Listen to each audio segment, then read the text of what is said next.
is what the primer will pick and give you that amplicon. Now that amplicon now, you will know whether it is this species or that species or that species. All of them will have the same band size. So this amplicon now is what you now do in other PCR using this as your DNA template. So based on the primers you select or the primers you are using next, it will amplify whatever it's complementary to. You already did PCR, right? Yes. And you know it has to bind and then amplify a certain region. Okay. So now your product is now what will tell you which species it is. Unless you want to carry that into the PCR. Then the other thing is you can also do PCR RFLP. That means you do a PCR and then do a restriction digest. That means you digest your PCR product with an enzyme. And once that enzyme recognizes a certain base sequence, it will cut at that sequence. So the number of times that recognition sequence of that enzyme appears in your amplicon is the number of times that enzyme will cut it. So when you run a gel, the binding patterns will differ. And then that you can infer. You can infer from your banding pattern, this banding pattern gave me 3 bands. So this is T, this one. This one gave me 2. This one gave me 5. This is T, this one. That's what they made that IT. PCR, RFL. No, ITS is different. Then RAPD. RAPD is randomly amplified polymorphic DNA. Randomly amplified polymorphic DNA. In your, have you unplugged it?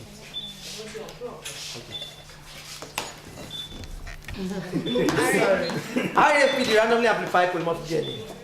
The theory behind it is that you have a nucleotide, a genome, okay, and then that one you don't need to know anything about the genome. You don't need to do any sequence or anything about that genome. All you need is good quality DNA. So what you use for RAPD is the DNA you extract, your DNA that you have extracted. Then you add your primers to it and you run a PCR. Okay? The sequence of the primer in RAPD is usually short, like 10, 11, which is different from when you do normal PCR, which the primer is usually 18 to 21, 23 bases. Okay? This one is always 10, 11. Okay? And the reason is that as long as you have your DNA complementary to that, your primer sequence, it will bind there, and if 2 bind at a distance that is not too far from each other, they will amplify and generate a product. So the more that your sequence appears in your genome, the more primers will bind. So you can use that to develop a phylogenetic tree. You can use it to separate sample organisms based on the pattern that you get. Okay? Yeah, when you came in, you saw one work on Helicobacter, and they did a dendrogram. Okay, it's the results from this RAPD, you can use it to plot your dendrogram. Okay? You vary one parameter at a time. In experimental, you vary one parameter at a time. So if you are going to the net to retrieve any sequence that you want to use to compare whatever you have, that person that deposited that sequence must have done exactly the same thing you are doing. Must have used the same primers under probably the same conditions before you can compare. Yeah. It's different from when you are using something like 16S RNA to type an organism. Okay, basic example. If you isolated trypanosomias from, say, Jigawa State, from Kwara State, from or wherever state, maybe all the states in the federation, I want to compare, say, okay, are they originating from the same place? Or do they have, what is their genetic relationship? So what you now do is, okay, ma'am. What you do is isolate trypanosomia from all those regions, extract DNA, and then subject all of them to the same primers. Okay, RAPD. So when you now get your results, you run a gel. So you have different banding patterns. Then you now score those bands, and then use a software to plot the tree. Okay, and then to show you their relatedness. Okay, but when you do RAPD, first of all, in order for it to be reproducible, you need to quantify your DNA. And every time you repeat that experiment, you use the same quantity of DNA. Okay? And then you maintain the same thermocycler and the same batch from the same producer. It's not that today you use this one, tomorrow you use this one. And because, you know, all the manufacturers vary their, whatever they are using. Women want detail in everything, detail. Women, we are so... Alright, so let's go back to our workstations. We are finished.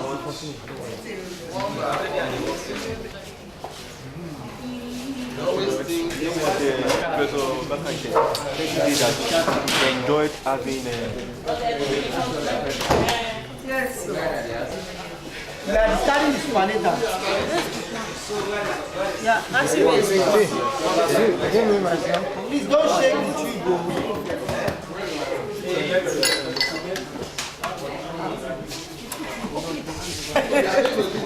I want to say I want to discuss.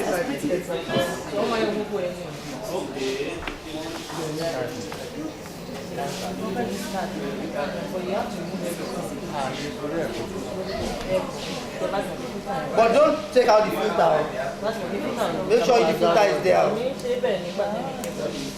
But you can also just throw it out there.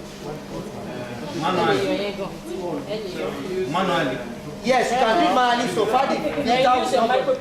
But if you are going to this thing, just wait. If you are going to throw it away manually, Are you sure? Go and check my pocket. Remove your glove. You see kitchen towel. if you are going to throw away, The one that is half. if you are going to discard manually, once you discard, keep that tube inverted. Don't return it because there will be one drop left here, and so you dab it on kitchen towel or tissue paper or something before you put the tube upright. If you throw away and put it upright, that one drop will go back inside. Okay, so once you throw away, put the tube upside down, bring your hand down to where you have kept tissue paper or kitchen roll and dab on it to remove that last drop before you now place the tube upright. It's important if you put it back upright immediately, the last drop will go back inside. So it's good. Okay.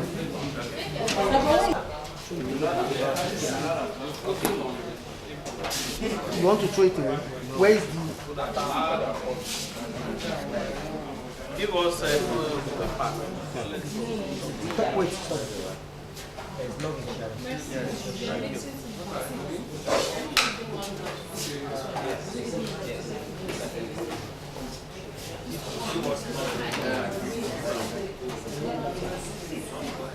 You should have enough. Take this.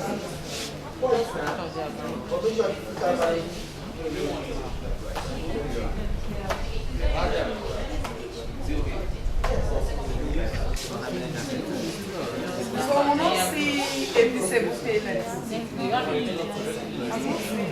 You don't have to see. You don't have to see. Don't worry yourself.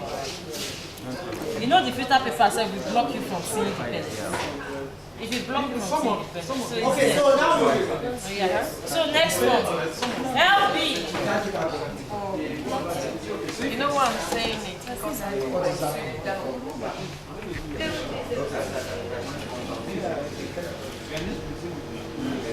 So 300.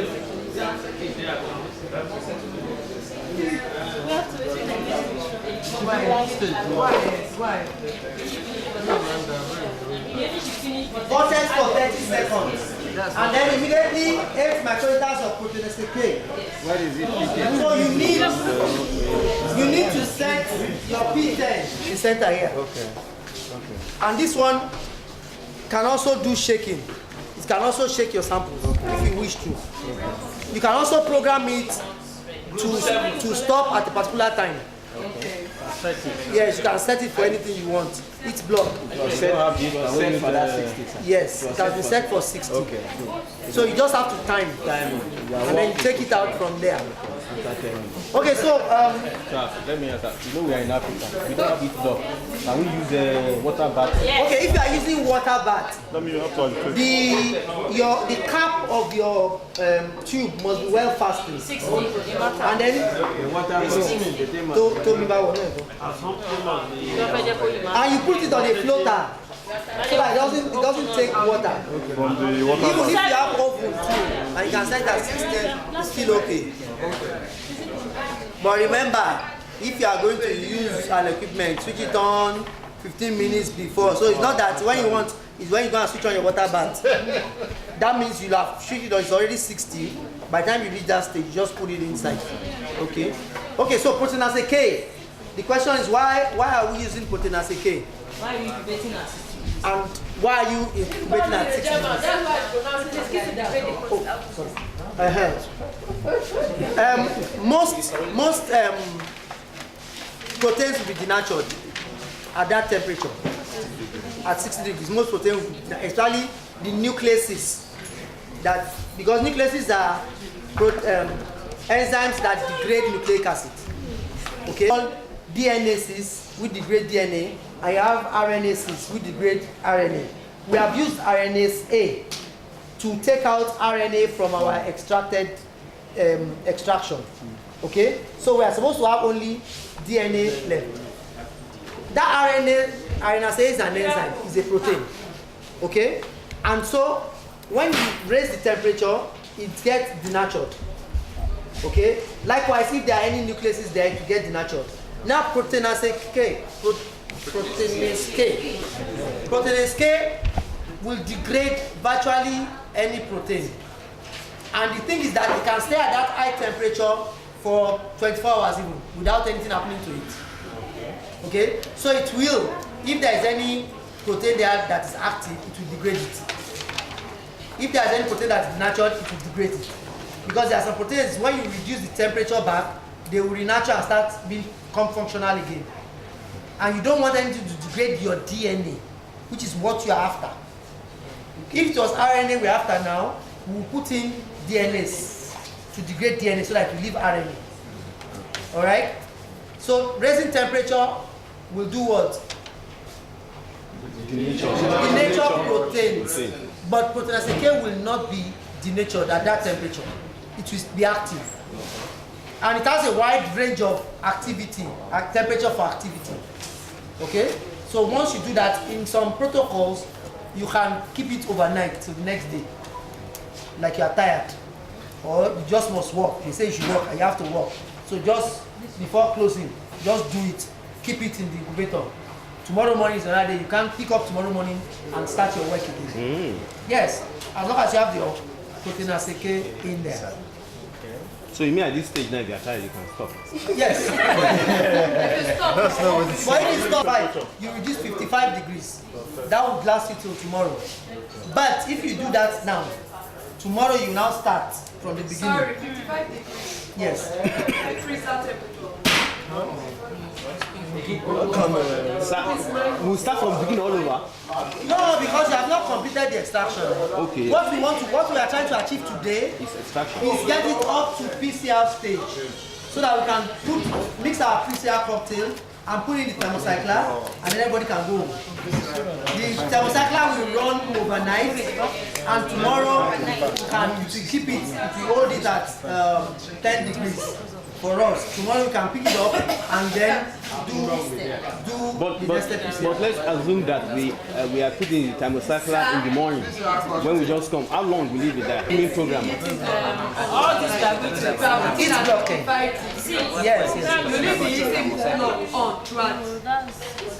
Or you can use your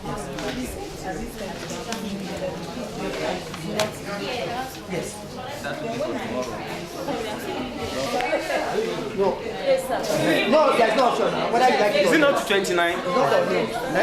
29, huh? This is child screening. This one you are just extracting DNA. When you finish from here, the product here is what we now use for PCR. That means there is no option. Or not means you can like or you cannot like. If not, you will not learn one technique. Do you understand? Because the last stage we are supposed to take you through interpretation of results. So if we don't finish on time, then you will lose one technique. The choice is yours.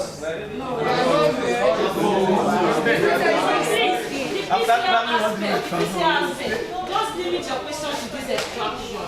Understand it. Before every technique, on a good day, we will explain the components of each one and what function They are doing. Stop jumping the gun. No, jump now. No, we don't want to jump now. Do you understand? Even tomorrow morning now, like how we have planned ourselves, those we that are going to facilitate us. Tomorrow you don't have any lecture. Yes. So once we start, the first thing is before you even do any hands-on, we explain. Then while you are doing it, questions will arise. Then we use that for clarification. No, what I was actually... So like asking nested PCR now, when nested PCR is like tomorrow. No, what I was actually thinking. Alkaline lysis method. So tomorrow morning we will go through a typical DNA extraction using alkaline lysis. Do you understand? And like when we mention buffer BLB, BB and all that, the company will not tell you what is inside. But when you know alkaline lysis, you know the active component of every one of these reagents that will do the function of what you want. So tomorrow morning we will start with DNA extraction using alkaline lysis. So we will tell you the lysis buffer, what is the core reagent that does lysis? The binding buffer, what is the core reagent that does this? And their functions. Then when we finish doing that, You not buy kit again. they will still buy. Depends. You will tell them the advantage of everyone, of every method, and if they can go and develop their own.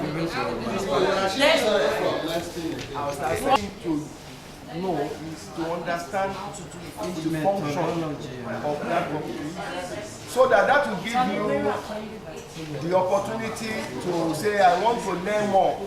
Supposing I don't have this reagent, what other reagent can I use to rise the red blood cell?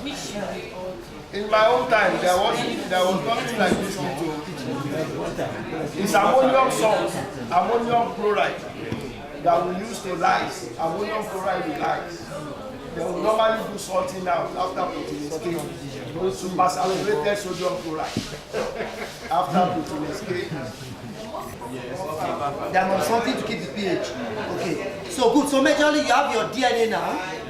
You have inside at the bottom of this place there's something colored there, right? Yes. That's a filter. Alright? And then it has an opening at the far bottom. So you want your DNA to be held in this place. Okay? And every other thing will flow through. Okay? But then protein is big. It's big. You don't want it to come inside there because if you stay here, it won't go through. So that's why after you add the DNA binding buffer, then you have to spin down. Okay, look at your protocol, please. It will be in solution.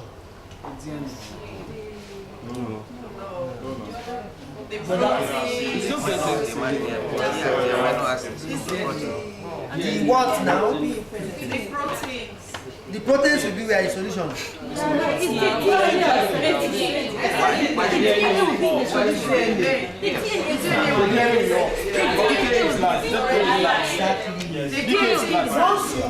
Listen, the principle of centrifugation. Okay. Once you increase the RPM, that means you are selecting for things that are lighter. Okay? K is heavier than DNA. If I wanted to precipitate something that is this thing, I can vary the speed. The speed will tell me what will be supernatant and what will be independent. In this case, we want the proteins and anything that is to penetrate. So in your solution, you will have your DNA, your amino acid, your salts, and everything. So you now transfer that into this place. But there are some systems where you pre-treat this column with a binding agent. This kit prefers to add it to your solution so that they interact, and then they can now bind to hold DNA to this matrix. Then every other thing will flow through. The liquid will flow through. Then we are waiting for this thing to cool down to room temperature. Once it's cooled down, go to add BB buffer. So you have it in front of you already.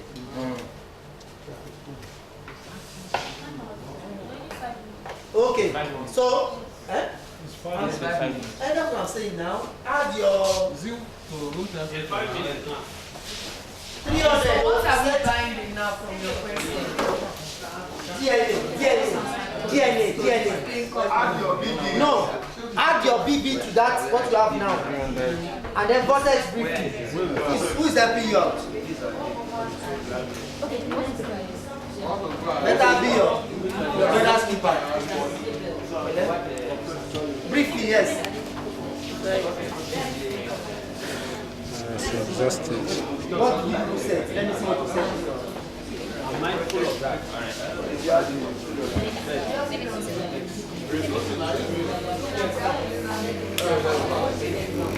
Only one. It's not enough.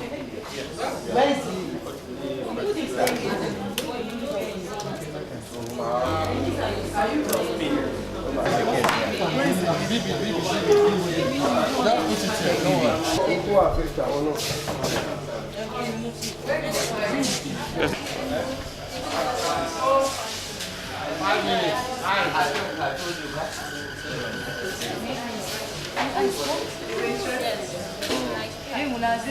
You can come and use this one now.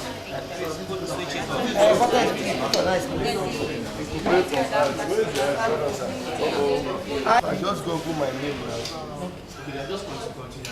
No, you can put it as well. Make sure it is balanced, or else you damage the rotor. Any questions on what we have here now?